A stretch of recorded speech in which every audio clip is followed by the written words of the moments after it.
What is up, YouTube?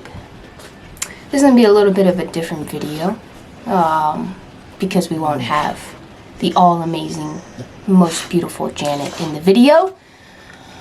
This one is just for you guys, from me.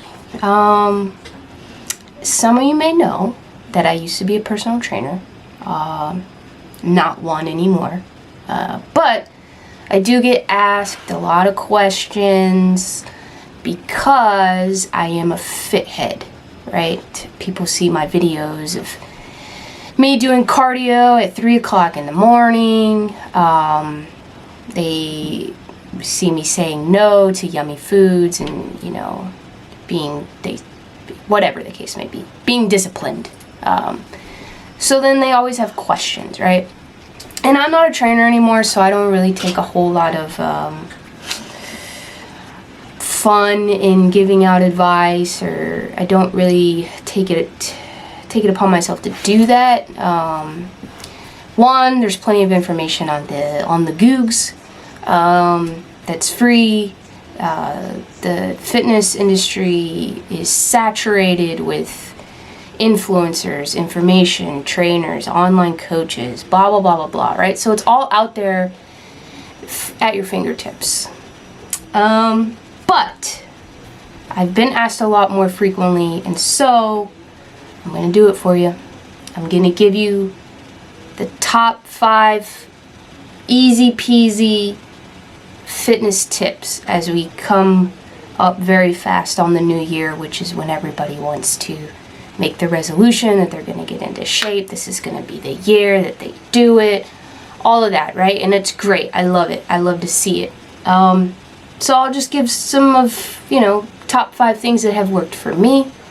It's nothing crazy. It's nothing magical. It's just real simple.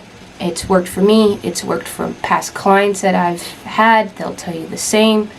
I don't have any magic. I don't have magic beans. I don't have some unknown science. These are just things that have worked for me, myself, and have worked for people that I've worked with. So I'm going to give them to you free of charge. So yeah, that is what this video is going to be today. To kind of take you along, kind of elaborate on each thing, and you take it or leave it. It ain't going to hurt my feelings one way or the other. Used to tell my clients that too. You ask me for advice, you pay me for a service, I'll do the work, but it doesn't work unless you do the work. And if you don't do the work, it's not going to hurt my feelings one way or the other because it's not my body. I've had clients that have followed everything I said to a T, and by the end of it, they've lost anywhere from 10 to 30 pounds. And met or exceeded their original goal. I've also had clients that didn't do anything I told them to do, lied to me and told me they did what I told them to do, and somehow didn't meet the goal and put on more weight. So I can give you all the advice in the world, but if you don't do the work, then it doesn't really work. So you take it for what it is.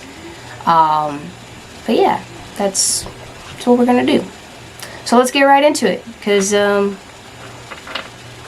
got things to do. So let's get right into it. All right, I'll see you at the first tip. All right, very important. That's why it's number 1. Is set realistic goals. Please.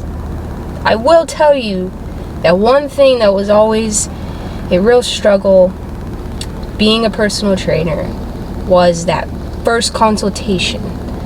You're sitting down with your client and you ask them, hey, what are your goals? What are you here for, and what can I help you do? And I would hear just the most outlandish goals. And then when they would tell me how much time they wanted to do it in, it was even worse. Be realistic. Don't set your goals so low that you're going to exceed them in the first month, right? You want it to be challenging enough that you're going to continue to work towards it, But also don't set it so high that you're just setting yourself up for like constant disappointment, and ultimately you're gonna quit. So you're just gonna end up either right where you started, or worse, you're gonna just go backwards. So it's very important to set realistic goals. So if you are a person that needs to lose, and I don't like using the word need, right? Body image is a real hot topic in today's culture. But if you have 20 pounds to lose, that's fine, and that could be a goal. But don't say, oh, I'm gonna lose 20 pounds in 2 months, or I have an event that I'm going to in 2 months and I want to be in the shape that I was in high school. But you're 35 and you've put on 20 pounds. Like, be realistic. Now, if you want to chase the 20, totally cool. I've been in a place where I could have easily chased 20, but make sure that your timeline matches what you're trying to do. So if you're trying to lose 20, you probably need a good 6 to 8 months. And that would be 6 to 8 months of like, you're not deterring off track, you're on it, you're making some sacrifices in your life as far as like, you know, clubbing on the weekends, drinking at the bar on Fridays, you know, all day cheat days on Sundays. Those are some things you'd have to cut out to actually meet that 20-pound weight loss goal in 6 months. You got to be on top of it. So set realistic goals. And then it's okay too that if you get to your goal a little faster, to, you know, in less time, then you go, okay, I'm going to set a new goal because now I'm hungrier for more. Now I'm going to set this goal. And you can keep goal setting throughout the year. Just make sure you keep it realistic, because what will end up happening is, if it's not realistic, it's not attainable, it's not something you should have set, you're going to feel defeated because you're not going to meet your goal. You're going to feel defeated, and then you're going to quit. And then quitting gets you nowhere. If anything, it makes you go backwards. And then when you do decide to start again, you're not even starting at the same place that you were originally. Now you're starting further back. So, yeah. Realistic goals, guys. Think about it. Think about something you know you can do, you can achieve. Also, know yourself, right? Read the room. Going to be a real big thing for me in 2022. Read the room. Know yourself. If you're not a person that's going to stop drinking on the weekends, then you probably need to extend out your timeline a little bit for what it is you're trying to do. I'm not saying to stop those things. I'm not, that's not me. That's between you and your God. But if you know yourself and you know you have a lot of things coming up, or you know that like, hey, I have a friend thing every Friday night, and you're not going to give that up, nor should you. Just make sure your timeline matches what you're trying to do. Okay? Realistic goals. Get them. I can't make them for you. Other people can't make them for you. You gotta know yourself. You gotta know what you're capable of. You gotta know where your commitment level is at. If you want it bad enough, sometimes it is actually easy to make some of those sacrifices if you want it bad enough. Yeah, that's really all I got for you guys. Realistic goals. Write them down. Commit to it. Put a timeline on it. Assess it. Add in some checkpoints. See, how am I doing? Am I gonna make it? Right? Cool? Alright. Let's go to the gym. And cue workout edit in 3, 2, 1.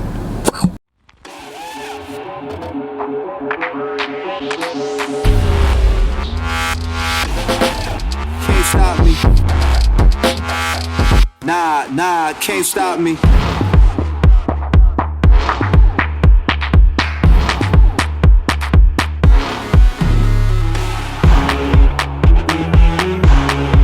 Can't stop me.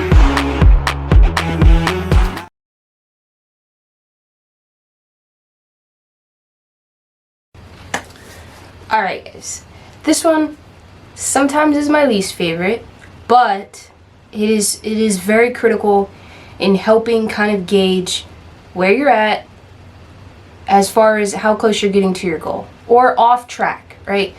when you set your goal, you know it's going to be a long journey, right? And sometimes things work and sometimes things don't work. But in order to really know if something is working, you would have to have some type of data, something to show you that, hey, this isn't working for me and I need to make a change. And the only true way to do that is to track, right? And a lot of the other fitness gurus in the world will tell you the same thing. And this is where sometimes I don't like to do it, because sometimes it is uncomfortable, right? But if you have a goal, this year's the year that you're going to drop 20 pounds. That's not going to happen overnight. It's not going to happen in week 1, week 2, week 3, week 4. It takes time. And it isn't going to look like this either, right? It's not just going to keep going down. Our bodies are incredibly smart, and they figure out what we're doing eventually, right? So you can put your body in shock at first, and then you have all these great results, and you've dropped 10 pounds in 2 weeks, and you're like, oh, this is it. I'm going to meet my goal in the first month. Not true. Your body will eventually figure out what it is you're doing, and it will hit a plateau. And then that's when you kind of have to reassess what's next. Make the change so that your body can continue to go down if that's what you're trying to do, right? The only way to do that is truly by tracking. So what I mean is, usually I use some type of whiteboard. I've used notebooks before, where at the top I'm going to write my goal, so that every time I look, I'm reminded what I'm chasing, right? Keep that at the front of your mind. So if my goal is to lose 20, I'm going to write real big, lose 20. Okay? That way every time I come to this, I see what I'm after. I'm less likely to quit because I'm being reminded of it every time. Okay? Then every day you're going to track your weight. As soon as you get up and hop on a scale, whatever it reads, you may not like the number, whatever it reads, write it down every day. Okay? Then you're going to take your weekly average. Okay, so 7 days, right? Add up all the weights, divide by 7, good old elementary math, to get your average, right? And then however long your goal is, so if you're trying to do this in 3 months, 4 months, 5 months, 6 months, you're going to have your weekly averages. And that's where you're going to start seeing the chipping away. It's not going to be in the daily fluctuations. Our weight fluctuates every day based on things that we did the prior day. It's actually pretty insane, right? So let's say one day you eat something that your body is not normally used to having, right? You have a little treat. It could be as simple as a pickle, guys, like a pickle. I'm not even a fan of pickles, but pickles have a lot of sodium. And maybe you don't eat pickles every day, but maybe at dinner or after dinner, you had a pickle for a snack. That morning, you're probably going to fluctuate. It may have a little bit of a spike. It doesn't necessarily mean that you put on fat, just means that maybe your body is retaining a little bit of the water because you ate a freaking pickle, okay? And that's why you can't go based off of, oh, well, I weighed in on Monday and then I weighed in on Friday and I gained 10 pounds. You didn't track anything that happened in between, so truly you don't know if it's just a fluctuation of eating a pickle or if you really have gained any extra weight. So it's crucial, it's critical, it's uncomfortable to track every day, take your weekly average, then start looking at your weekly averages, set an assessment, say, okay, I'm going to see where I'm at after month 1. If it's looking good, I'm going to stick with my plan. No tweaks are needed. And then you look at month 2, and then you just keep making the moves that you need to make in order to get to your goal. The only way to truly do that, though, is to track every day and take your weekly average. Easy, right? Do it. It's okay to skip a day, but you can't weigh in on Monday and then weigh in on Saturday and somehow think that that's going to tell you if it's working or not, right? Bodies are crazy. Bodies fluctuate. I can also tell you, female, my ladies, right? We go through something once a month that also makes our bodies turn into a monster, okay? And that usually I don't weigh in when we're on our menstrual, right? Your body's doing all kinds of stuff, and I'm not even going to pretend to understand what's happening. All I know is I'm a monster. and I don't weigh, right? Because our bodies are just, they're doing things in the kitchen, and I don't want to know what's happening. So be mindful of that as well. Don't let that deter you. Don't let that make you think, oh, nothing is working. None of this is working. This is why I never tried and I quit, right? That's why this is also important. Tracking every day. Write your weight, no matter what it says. Don't be scared of the scale. It's like being scared of your bank account. Are you scared of your bank account? No. Sometimes you know you spent a little too much over the weekend, but you still look at your account. Same way, you know you probably ate too much over the weekend maybe. Don't be scared of the scale. Become friends with the scale. It's just a number. Alright, on to the next tip.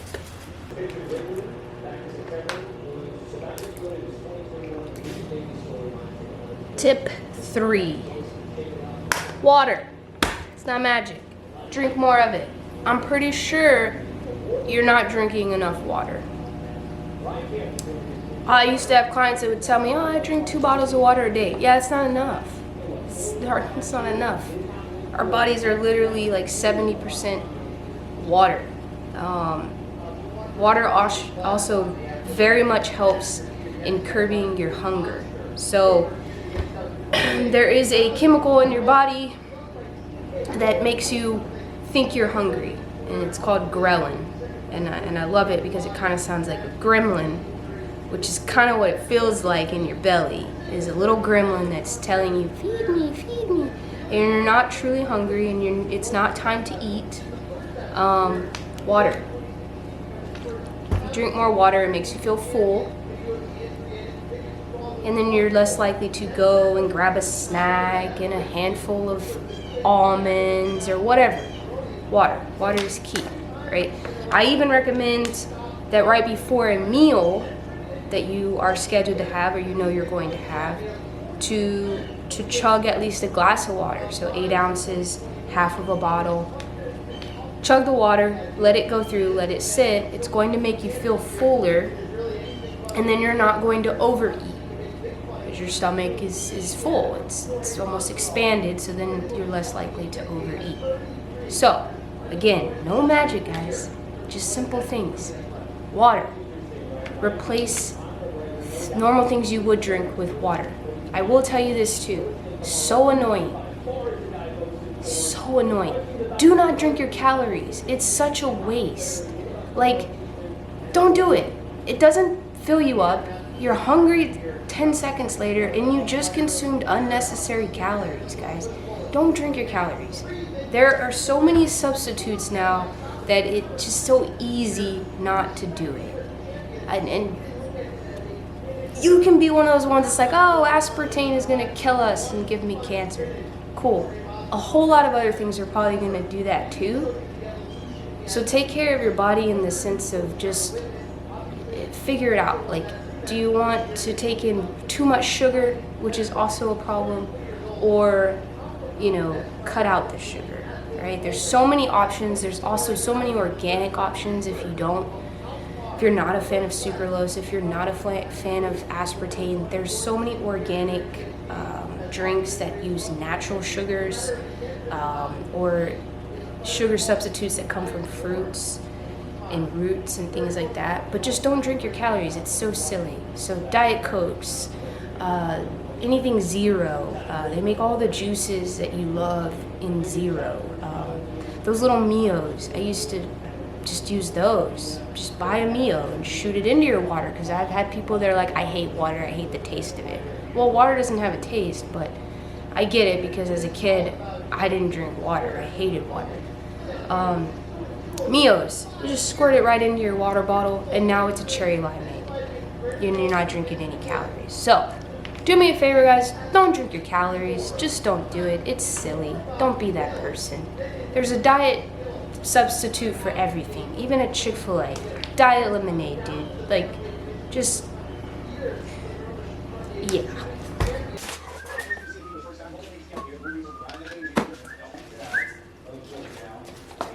Next tip, replace, don't eliminate. It's very important.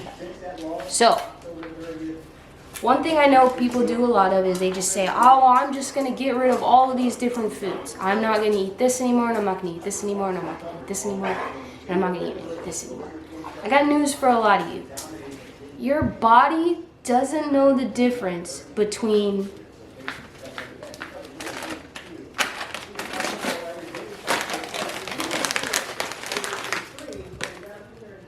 It doesn't know the difference between from Doritos, candy, or a banana. All your body knows is calories. That's it. Now, sure, you could probably get more good vitamins, micronutrients from a banana than you can from a Pop-Tart. But there have been so many studies, scientific studies, trials done where someone has literally lost weight only eating McDonald's food, because our bodies only know calories in and calories out. So replace, don't eliminate. Make time, fit it in if you can for some of your favorite foods. It'll help you in the long run. If you eliminate things, you're going to crave them, you're going to have a bad day, you're going to binge. I can speak 100% around this because I have dealt with binge eating. Have a bad day, not feeling too great, go eat an Oreo, next thing I know I've eaten a carton of Oreos. It's a real thing. But I also did this all wrong in the beginning, where I just eliminated so many foods that the minute the Oreo touched my lips, I didn't have a fighting chance, guys. I wasn't just going to have one, because I had eliminated for such a long time out of my diet that it's like being a drug addict. I mean, it is, right? It's a psyche thing. So just replace, don't eliminate. Don't punish yourself because you're trying to be better. That's just silly. So find out where your calories need to be. I'm not going to go over calories in this video. That is science, and there's so much information on the internet. There's the TDEE calculator. Use it, input your information. It'll tell you how many calories you should be eating. It'll tell you how many calories you should take in if you're trying to lose weight, trying to gain weight, whatever your goals are. It'll tell you that. Set that up on an app, MyFitnessPal, and use it like a bank account. Each day you have X amount of calories, X amount of dollars. You're going to chip away at that all day. Input everything you take in. Calories, guys. If you want to start your day with waffles, cool. Put it in there. It's going to deduct, and then you'll know how much you can take in throughout the rest of the day. All right? It's that simple. Now, as far as replacing, not eliminating, try to think about things out there that are better substitutes. For instance,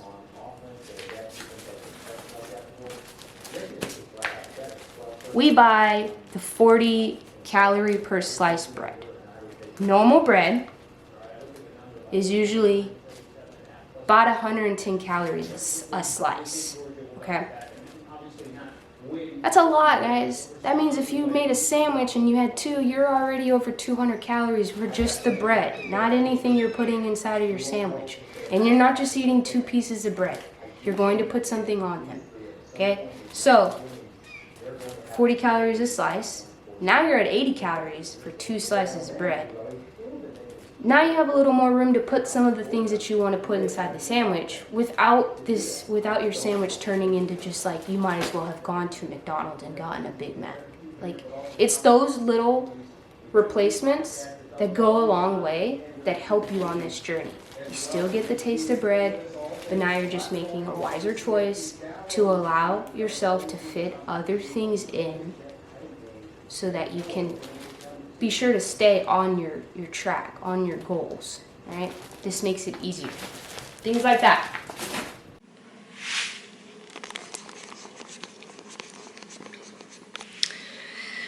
All right, guys, coming to you live from a very hot sauna, but I've got the last tip. It's okay not to meet your goals, but it is not okay to quit, all right? This isn't easy stuff, especially If you're new to it, you're starting this for the first time, it's okay that you may not meet your goals in the time that you set, but it is not okay to quit. Quitting doesn't get you anywhere. Quitting only sets you back. Keep going. Keep chasing what you're after. Remember why you started. It's easier to keep going than it is to quit and have to restart. All right? This isn't going to be easy for some, but it's worth it, right? Healthy lifestyle, we all learned what 2020 can do, right? If you're not on top of your health, you're not taking care of yourself. If anything, it taught us it's so important to take care of yourself, treat your body good, right? It's all you have in the end. So take the L just as well as you take the W, all right? Keep with it. I hope you guys enjoyed these tips. I hope you enjoyed the video. Got a lot coming, a lot of ideas for some upcoming videos and content. Hope you like the sweat. Stick with it, guys. Enjoy it. Fitness is a journey. I hate the saying fitness is a lifestyle because it's not. And if you say that, it's very, very easy to get caught up in what that can bring, right? You shouldn't have to sacrifice things. You don't have to become a douchebag. It's not necessarily a lifestyle. It is a journey. Think of it as taking care of yourself. No one's looking for you to be an influencer. Nobody really needs your motivation. Worry about yourself. Do what's right for you.